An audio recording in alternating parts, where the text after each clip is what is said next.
Hi folks, Josh Clark here, WSA's restoration coordinator, and I'm going to walk through some of our COVID safety protocols. The first thing I'd like to show you is where some of these live on our website. So if you go to aawsa.org and over here under Take Action, that drop-down menu will give you a couple options towards the bottom. The first one is the COVID site visit protocols. And so when you click on that, it kind of gives the expectations of what we're looking at here. These site visit protocols are specific to project planning, residential site assessments, and project monitoring. It lays out some of the expectations. First of all, that these should not be conducted unless the steward is absolutely comfortable doing them. And then it walks through some of the the requirements, such as masks being properly worn at all times, keeping socially distant, not sharing of tools or equipment, and especially if people are not feeling well. There shouldn't be anybody interacting if they have symptoms. You can read more of that if you'd like to on the website. The second thing that I want to point out to you is the project safety protocols. This is a PDF version of what I'm about to present to you. But the good news is that there's a lot of words on these slides. So if you need to read them, feel free to do that at your own pace. So with that being said, I'm going to go ahead and present my presentation here. So the first thing that I want to point out to you is that we think of these as safer volunteer engagement protocols. Our goal is not to exactly guarantee safety, but we're doing everything we can to make them safer. We really do want folks to feel comfortable with doing installations, and this presentation really covers the safety protocols and suggestions for kind of the gamut of what we get into when we're doing planting. So our tree trooper invasive removal projects, our capstone project volunteer plantings, and steward action group activities. If you are a certified steward and you have a project that does not really fall into those categories, WSA will do our best to support you. If you can let us know when your project is scheduled, we'll try to provide as much safety support or answer questions as you need them. And again, I really want to stress that each person in each community really needs to decide if the event is right for them.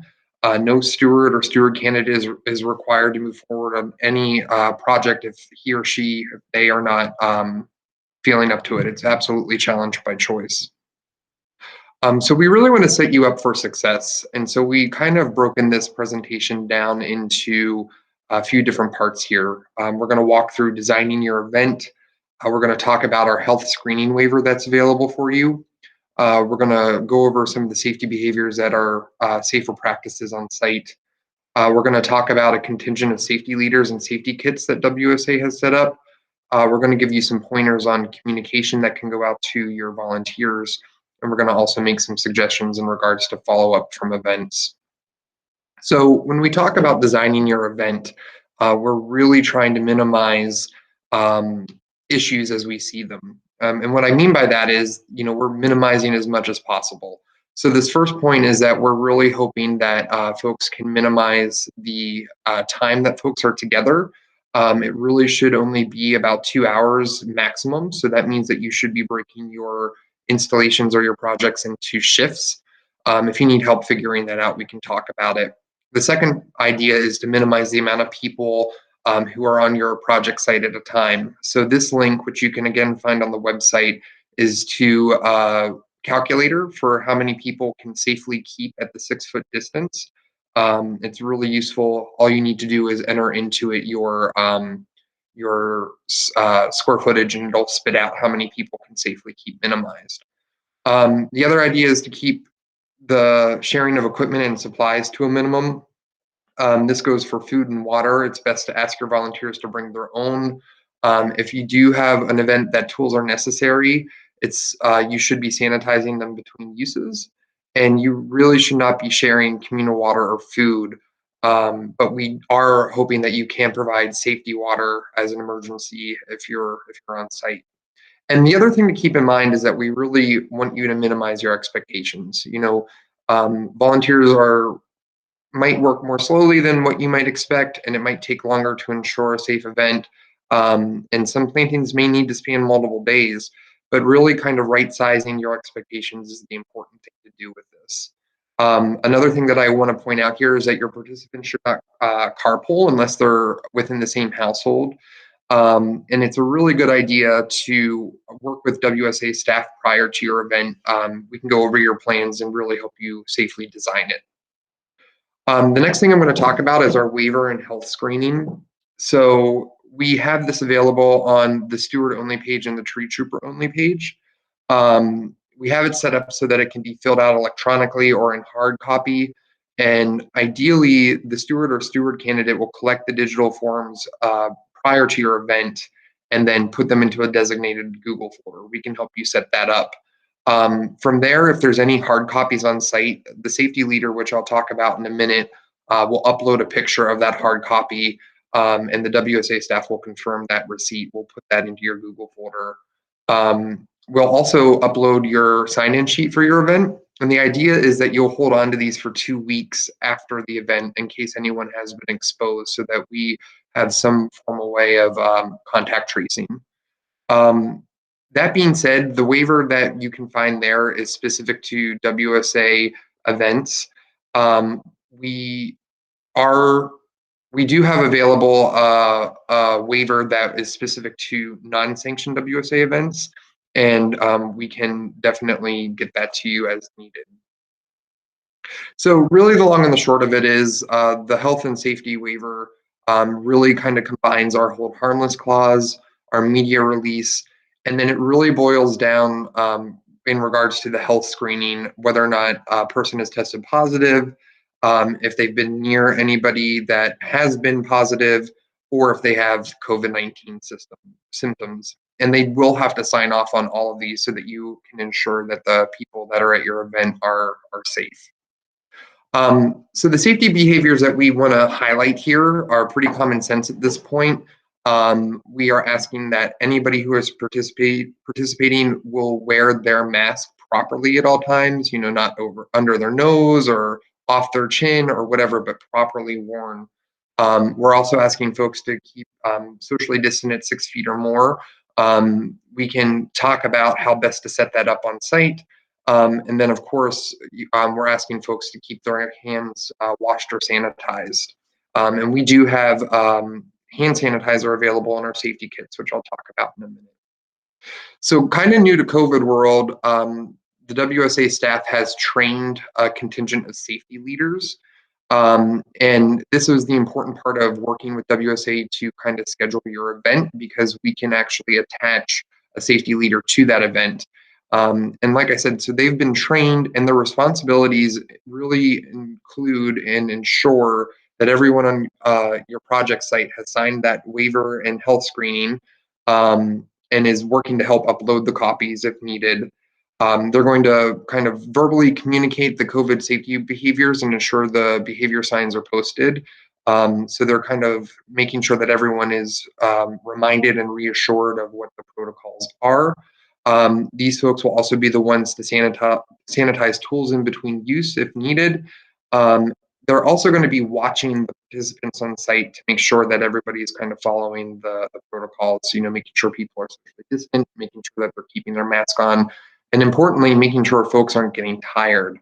And I will say, if we see or if they see that the safety behaviors are not being followed, we will stop an event if we cannot ensure that safety is actually being taken into consideration. We really want to ensure that everybody is being as safe as possible. So the safety kits that we've been talking about has a few things in them. We have individualized first aid supplies. Like I said, we have hand sanitizer. We also have some additional disposable masks. We have just a reminder sign listing the safety behaviors that will be put up at the event. We'll also have some extra waivers and sign-in sheets as needed. We'll have tool sanitizing supplies. We'll have compostable or paper cups for the emergency water. And we'll also have extra pens and sign-in sheets that can be sanitized if they're being used in a trash bag to capture things that probably shouldn't be touched again. Like I said, we'll always have a jug of water in case of emergency. That gets important, especially as we're getting into the heat of the season. And if you're working with a project, these safety kits will be checked out from our restoration team and assigned to our safety leads. So you won't have to worry about physically getting them. The safety leads will bring them to the site. So communication is really key in all of this and all of these logistics. We're asking folks to send out a pre-planting or a pre-project email. We have boilerplate language that you can tailor to your event, and it will also kind of explain everything in regards to the safety waiver. From there, the steward or steward candidate will collect the signed waivers and put them into their Google folder. And we are hoping, and if you need help with this, to use something like Sign Up Genius or Doodle Poll so that you can break your volunteers into shifts. From there, on the day, the safety leader will also, like I said, verbally communicate and remind folks of the safety behaviors. They will display the signs stating the safety behaviors. And again, they are absolutely empowered to shut the event down if the behaviors are not being followed.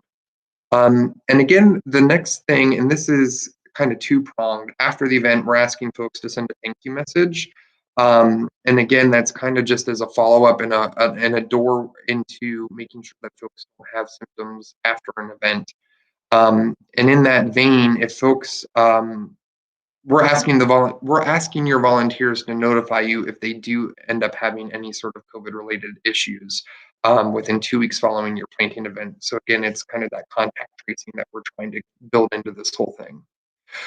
And again, we love to celebrate, especially after we get a good job done. And so this is just kind of an idea of other digital follow-ups that you can do, social media posts or digital happy hour, an article celebrating your project. But this is a really good opportunity to just say thank you. And I'll signpost here, don't forget to log your steward hours as needed. So I'm going to very briefly kind of walk through an example of a project that went in last fall. This was at Jug Bay. It was a 750 square foot rain garden where about 53 quart or gallon sized perennials were planted and about 3 flats of perennial plugs, and then about 25 bags of cubic foot bags of mulch. So as we worked through the design of the project, we had the volunteers sign up for one of 3 2-hour planting sessions. One was Friday night from 5 to 7, and then the other 2 were Saturday morning, one at 8 to 10, and the other at 10:30 to 12:30. The idea being that we had a half-hour shift in case we had to clean up our tools. Um, the host or the safety team, which includes the safety leader, the steward candidate or steward, and the WSA staff, was on site about 30 minutes before and after, again, cleaning things. And we really tried to make sure that we minimize people for this project. So again, that calculator that I was talking about earlier was used, and we realized because it was a rather small site that there really was only enough space for 4 people to be planting at a time. So the host team and the volunteers really came out to about 7 people on site at a time. We also asked the volunteers to bring their own shovels and tools, and the steward ended up bringing a couple rakes for the mulch. And we really did try to minimize our expectations. We figured out, just kind of breaking down into the 3 sessions, that it was going to be about 22 plants per person and about 2 bags of mulch per person. So the day before, again, trying to minimize the amount of people who are on site, the restoration coordinator, myself, and the steward candidate met the plants delivery person on site, and we ended up placing those plants in the rain garden where they were going to be planted. We also distributed the mulch bags around the rain garden so that nobody had to actually go to a single place. It was kind of equally distributed so that it was easy for folks to grab them. And the other thing that we kind of kept in mind is that, unlike with other installations where we would probably have folks kind of congregate in the middle of the planting and work their way out, we did this installation as a sort of wave where we moved across the rain garden at a social distance. So the day of the event or during each shift, again, the host team arrived about 30 minutes before to set everything up, and then the volunteers arrived. We made sure that everybody had signed their safety leader or waivers, and then the safety leader went over the safety behaviors. After that was done, the steward candidate went over the objectives of the day and kind of mapped out what needed to get done. And then the volunteers work through planting, mulching, and watering the installation. Again, they maintained their social distance while planting, and they covered their plants with its pot afterwards to protect the plant. From there, each person bagged their mulch as they could, spread it by hand. The steward candidate, after the entire installation, raked it out so that it was a little bit better distributed. And then we had one person who was really in charge of watering per container. Um, Again, we really just tried to make sure that everybody had identified responsibilities and that everybody was safely distant, and it ended up working out really well. Um, so from there, some things to really keep in mind. The safety leader is the one who is and was the person who was kind of walking around, making sure that folks were keeping the behaviors in check, especially watching for fatigue. We really didn't want people to get tired and start messing with their masks or getting close to each other and talking. And this really frees up the steward candidate and the WSA to staff to really engage with the volunteers. I'm sure if you've done a project before, you know that people have questions. So it really takes the responsibility of making sure that people are being safe away from the person and the people running the event and putting it squarely within the safety lead's purview. Um, then after everybody was done, the safety candidate thanked everybody. Everybody kind of dispersed. And then after the volunteers left, the steward candidate and the WSA staff removed the pots from the plants and cleaned up other trash, and then cleaned the tools as well. Again, just keeping social distance and safety in mind. So that kind of brings us to the end here. Again, you can find these resources on our website under the impact drop down. Um, you can find the COVID safety folder that contains the waiver, this presentation, the written protocols, and some sample emails in the stewards only. And then, like I said, the safety kits can be checked out via WSA staff and the safety leads. So that pretty much brings us to the end of this presentation. Um, as you're thinking through, the thing that I really want to challenge or remind you is that this is challenge by choice. If you're not comfortable doing this or doing any of the projects, then just let us know. We will never hold that against you. If you have any questions about these protocols or the ins and outs, or if you're trying to tailor this to your specific project, just let us know. We are more than happy to help. We are really excited and happy to be able to offer this advice and these directives in this time. And like I said, we're always here to help. So thank you.